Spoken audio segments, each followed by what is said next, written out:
ವಿವೇಕಾನಂದ ಸುರಿ ಸಚ್ಚಿತ್ ಸ್ವರೂಪಾಯ ಸ್ವಾಮಿನೇ ತಾಪಹಾರಿಣಿ ಮೂಕುಂ ಕರೋತಿ ವಾಚಾಲಂ ಪಂಗುಂ ಲಂಘಯತೆ ಗಿರಿಂ ಯತ್ಕೃಪಾಹಂ ತಮಹಂ ಒಂದೇ ಪರಮಾನಂದ ಮಾಧವ. ಮೊದಲಿಗೆ ತಾಯಿ ಭಾರತ ಮಾತೆಯನ್ನ ನನ್ನ ಹೃದಯ ಮಂದಿರದಲ್ಲಿ ನೆನೆದು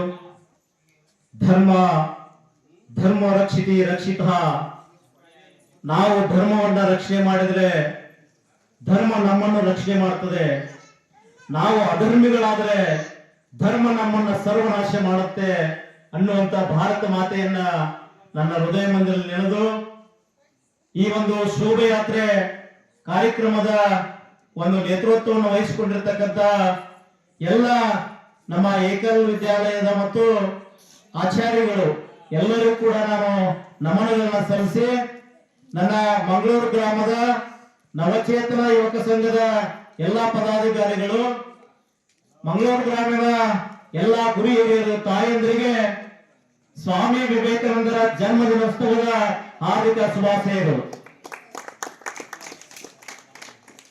ಬಂಧುಗಳೇ, ಭಾರತ ದೇಶದ ಪರಂಪರೆ ಇತಿಹಾಸವನ್ನ ನಾವು ತೆಗೆದು ನೋಡಿದಾಗ ಸ್ವಾಮಿ ವಿವೇಕಾನಂದ ಅನ್ನುವಂತ ಒಬ್ಬ ವೇದಾಂತ ಸಿಂಹದ ಹೆಸರನ್ನ ಕೇಳಿದ್ರೆ ಈ ದೇಶದ ಯುವಕರ ರೋಮಗಳಲ್ಲಿ ರೋಮಾಂಚನ ಆಗುತ್ತೆ, ವಿದ್ಯುತ್ ಸ್ಪರ್ಶ ಆಗುತ್ತೆ. ಯಾಕೆ ಅಂತಂದ್ರೆ ಭಾರತ ದೇಶದಲ್ಲಿ ಸಿಂಹ ಗರ್ಜನೆ ಮಾಡಿ ಇಡೀ ದೇಶವನ್ನ ಕಾಲ್ನಡಿಗೆ ಸುತ್ತಿದಂತ ಏಕೈಕ ಭಾರತೀಯ ವೀರ ಸನ್ಯಾಸಿ ಯಾರಾದ್ರೂ ಇದ್ರೆ ಅದು ಸ್ವಾಮಿ ವಿವೇಕಾನಂದ ಮಾತ್ರ. ಈ ಭಾರತ ದೇಶದಲ್ಲಿ ಸ್ವಾಮಿ ವಿವೇಕಾನಂದ ಮಾತ್ರ. 1863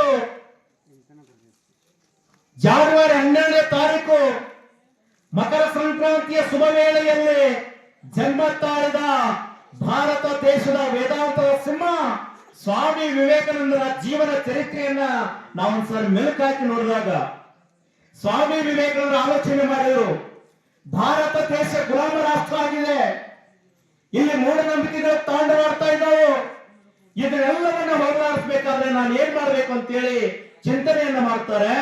ಆಗ ಅವರ ತಲೆಯಲ್ಲಿ ಹೋದದ್ದು ಏನಂತಂದ್ರೆ ಈ ದೇಶದಲ್ಲಿ ರಾಜ್ಯಭಾರ ಮಾಡುವಂತ ರಾಜ್ಯಗಳನ್ನ ಬದಲಾವಣೆ ಮಾಡಿದ್ರೆ ಪ್ರಜೆಗಳ ಬದಲಾವಣೆ ಆಗ್ತಾರೆ.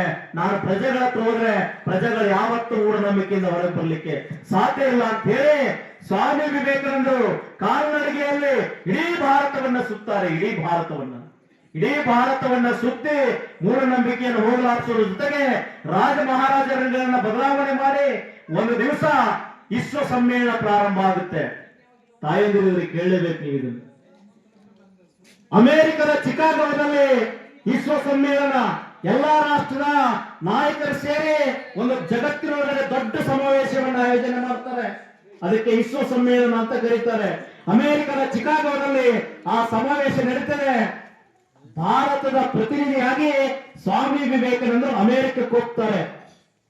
ಸ್ವಾಮಿ ವಿವೇಕಾನಂದನ ಅಮೆರಿಕದಲ್ಲಿ ವೆಲ್ಕಮ್ ಮಾಡ್ಕೊಂಡಿದ್ದು ಯಾರು ಅಂತಂದ್ರೆ, ಸ್ವಾಗತವನ್ನ ಮಾಡ್ಕೊಂಡವ್ರು ಯಾರು ಅಂತಂದ್ರೆ ಅಲ್ಲಿ ಯಾರೋ ಸ್ವಾಮಿ ವಿವೇಕಾನಂದನ ಕರೆಯಕ್ ತಯಾರಿಲ್ಲ. ಒಬ್ಬ ಹೆಣ್ಣು ಮಗಳು ಸ್ವಾಮಿ ವಿವೇಕಾನಂದನ ಸ್ವಾಗತವನ್ನ ಮಾಡಿಕೊಂಡು ತಮ್ಮ ಮನೆಯಲ್ಲಿ ಆಶ್ರಯವನ್ನು ಕೊಡ್ತಾರೆ. ಮಾರನೇ ದಿವಸ ಸಮ್ಮೇಳನ ಕಾರ್ಯಕ್ರಮ ಪ್ರಾರಂಭ ಆಗುತ್ತೆ. ಸಮಾವೇಶ ಅಮೆರಿಕದ ಚಿಕಾಗೋದಲ್ಲಿ. ಆ ಕಾರ್ಯಕ್ರಮಕ್ಕೆ ಸ್ವಾಮಿ ವಿವೇಕಾನಂದರು ಹೋಗ್ತಾರೆ. ಸ್ವಾಮಿ ವಿವೇಕಾನಂದರನ್ನ ಹೆಂಗ್ ನೋಡ್ತಾ ಇದ್ರು ಅಂತಂದ್ರೆ, ಭಾರತ ದೇಶ ಅಂದ್ರೆ ಅವತ್ತು ಗುಲಾಮ ರಾಷ್ಟ್ರ ಆಗಿತ್ತು, ಬಹಳ ಕೀಳಾಗಿ ಕಾಣ್ತಾ ಇದ್ರು ಈ ದೇಶವನ್ನ. ಸ್ವಾಮಿ ವಿವೇಕಾನಂದರು ಯಾರು ಕೇರೆ ಮಾಡ್ತಾ ಇರಲಿಲ್ಲ. ಅಲ್ಲೆಲ್ಲ ಸಮ್ಮೇಳನ ಪ್ರಾರಂಭ ಆಗುತ್ತೆ. ಮೊದಲಿಗೆ ಎಲ್ಲಾ ರಾಷ್ಟ್ರದ ನಾಯಕರಿಗೆ ಮಾತನಾಡ್ಲಿಕ್ಕೆ ಕೊಡ್ತಾರೆ. ಎಲ್ಲಾ ರಾಷ್ಟ್ರದ ನಾಯಕರು ಹೆಂಗ್ ಭಾಷಣ ಮಾಡ್ತಿದ್ರು ಅಂತಂದ್ರೆ, ನನ್ನ ಧರ್ಮ ಶ್ರೇಷ್ಠ, ನನ್ನ ಜಾತಿ ಶ್ರೇಷ್ಠ, ನನ್ನ ರಾಷ್ಟ್ರ ಶ್ರೇಷ್ಠ, ನಾವೇ ಶ್ರೇಷ್ಠ ಅಂತೇಳಿ ಭಾಷಣ ಮಾಡ್ತಾ ಇದ್ರು. ಕೊನೆಗೆ ಸ್ವಾಮಿ ವಿವೇಕಾನಂದರಿಗೆ ಭಾಷಣ ಮಾಡ್ಲಿಕ್ಕೆ ಕೊಡ್ತಾರೆ. ಕೊನೆಯ ಗಡಿ ಒಳಗಡೆ ಸ್ವಾಮಿ ವಿವೇಕಾನಂದ ಅಮೆರಿಕದ ಚಿಕಾಗೋವಾದ ಅಮೆರಿಕದ ಪ್ರಜೆಗಳ ಮುಂದೆ ನಿಂತ್ಕೊಂಡು ಮಾತಾಡಿದ ಮಾತೇನಂತಂದ್ರೆ, my dear sisters and brothers of America. ಎರಡು ಮಾತು ಮಾತಾಡಿ. ಆ ಮಾತನ್ನು ಹೇಳಿದ್ದಕ್ಕೆ ಇಡೀ ಅಮೆರಿಕದ ಜನ ಹುಚ್ಚೆದ್ದು ಕುಣಿಯಕ್ಕೆ ಸ್ಟಾರ್ಟ್ ಮಾಡ್ತಾರೆ. ಯಾಕೆ ಅಂತಂದ್ರೆ ಎಲ್ಲಾ ರಾಷ್ಟ್ರದ ಜನ ನನ್ನ ದೇಶ ಶ್ರೇಷ್ಠ, ನನ್ನ ಧರ್ಮ ಶ್ರೇಷ್ಠ ಅಂತ ಹೇಳಿ ಜಂಬಾ ಕೊಚ್ಕೊಳ್ತಿದ್ದಾಗ ಅಮೆರಿಕದ ಜನಗಳು ಶ್ರೇಷ್ಠ, ನನ್ನ ಸಹೋದರ ಸಹೋದರಿಯರನ್ನಲ್ಲ ಸ್ವಾಮಿ ವಿವೇಕಾನಂದ ಅಂತ ಹೇಳಿ ಹುಚ್ಚೆದ್ದು ಕುಣಿಯಕ್ಕೆ ಸ್ಟಾರ್ಟ್ ಮಾಡ್ತಾರೆ. ಸ್ವಾಮಿ ವಿವೇಕಾನಂದನ ಹೆಗಲ ಮೇಲೆ ಎತ್ಕೊಂಡು ಕುಣಿಯಕ್ಕೆ ಸ್ಟಾರ್ಟ್ ಮಾಡ್ತಾರೆ. ಎದ್ದು ನಿಂತ್ಕೊಂಡು 2.5 ನಿಮಿಷಗಳ ಕಾಲ ಚಪ್ಪಾಳೆಯನ್ನು ತರ್ತಾರೆ. ಆ ರಾಜ್ಯಸಭೆಯಲ್ಲಿ ಚಪ್ಪಾಳೆಯನ್ನು ತರ್ತಾರೆ. ಸ್ವಾಮಿ ವಿವೇಕಾನಂದರು ಇರುವಂತ ಒಂದೇ ಒಂದು ಕಟೌಟ್ಗಳು ಇಡೀ ಅಮೆರಿಕದ ತುಂಬಾ, ಅಲ್ಲಿನ ಪತ್ರಿಕೆಗಳು ಬರೀತಾವು.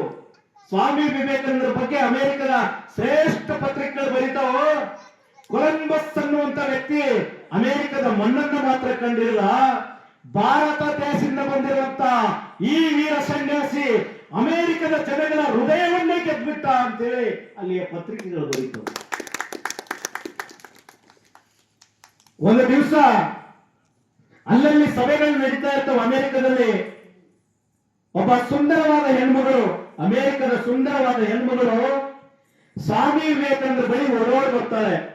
ಓಡಿ ಬಂದು ಏನ್ ಹೇಳ್ತಾರೆ ಅಂತಂದ್ರೆ, Swamiji I want to marry me, ನಾನು ನಿಮ್ಮನ್ನು ಮದುವೆ ಆಗ್ಬೇಕು ಅಂತಾಳೆ. ನೋಡಿ, ನಮ್ಮ ದೇಶದಲ್ಲಿ ಸ್ವಾಮೀಜಿಗಳ ಕಾವಿ ಹಾಕೊಂಡ್ರೆ ಸಾಯಿಗಳು ಪಾರ ಮುಟ್ಟ ಕೂಡ ಹೆದರ್ತಾರೆ. ಆದ್ರೆ ಅಮೆರಿಕದ ಆ ಹುಡುಗಿ ಸ್ವಾಮಿ ವಿವೇಕಾನಂದ ಬಳಿ ಬಂದು ನಿಮ್ಮನ್ನು ಮದುವೆ ಮಾಡ್ಕೊಳ್ಬೇಕು ಅಂತ ಕೇಳ್ತಾಳೆ. ಆಗ ಸ್ವಾಮಿ ವಿವೇಕಾನಂದ ಏನ್ ಹೇಳ್ತಾರೆ ಅಂತಂದ್ರೆ, ಯಾಕಮ್ಮ ನನ್ನನ್ನೇ ನೀನ್ ಯಾಕೆ ಮದುವೆ ಮಾಡ್ಕೊಳ್ಬೇಕು ಅಂತ ಕೇಳಿದಾಗ ಆ ಹೆಣ್ಮಗಳು ಹೇಳ್ತಾರೆ, ಸ್ವಾಮೀಜಿ ನಿಮ್ಮಂತ ಅಪಾರವಾದಂತ ಜ್ಞಾನ ಇರುವಂತ, ಜ್ಞಾನ ಸಂಪತ್ತನ್ನು ಹೊಂದಿರುವಂತ ವ್ಯಕ್ತಿ, ಸದೃಢವಾಗಿರ್ತಕ್ಕಂಥ ಶರೀರ ಇರುವಂತ, ಉಕ್ಕಿನ ಶರೀರ ಇರುವಂತ ವ್ಯಕ್ತಿ, ಸುಂದರವಾಗಿರುವಂತ ಈ ದೇಹವನ್ನು ನೋಡಿ ನನಗೆ ನಿನ್ನಂತ ಒಬ್ಬ ಜ್ಞಾನವಂತ ಮಗು ಬೇಕಾಗಿದೆ ಸ್ವಾಮೀಜಿ, ಅದಕ್ಕೆ ನಾನು ನಿಮ್ಮನ್ನು ಮದುವೆ ಆಗ್ಬೇಕು. ಪಾಪ ಸ್ವಾಮಿ ವಿವೇಕಾನಂದರು ಕೋಪ ಮಾಡ್ಕೊಳ್ಳಿಲ್ಲ. ಆ ಹುಡುಗಿಯ ಮುಗ್ಧತೆಯನ್ನು ನೋಡಿ ಅವರಿಗೆ ಪಾಪ ಅನಿಸ್ತು. ನೋಡಮ್ಮ, ನನಗೆ ನಿನಗೆ ಮದುವೆ ಆಗಿ ಆ ಮಗು ಹುಟ್ಟಿ ಜಗತ್ತಿನಾದಂತ ಸುತ್ತಿ ಇಷ್ಟು ದೊಡ್ಡ ಹೆಸರು ಮಾಡಬೇಕಾದ್ರೆ ನೀನು 70 ವರ್ಷದ ಮುದುಕಿ ಆಗಿರ್ತೀಯ. ಅಲ್ಲಿವರೆಗೆ ಯಾಕೆ ಕಾಯ್ತೀಯ? ಒಂದು ಕೆಲಸ ಮಾಡು, ಈ ಕ್ಷಣದಿಂದಲೇ ನಾನು ನಿನ್ನ ಕೈ ಜೋಡಿಸಿ ಅಮ್ಮ ಅಂತ ಕರಿತೀನಿ, ನನ್ನನ್ನು ಮಗ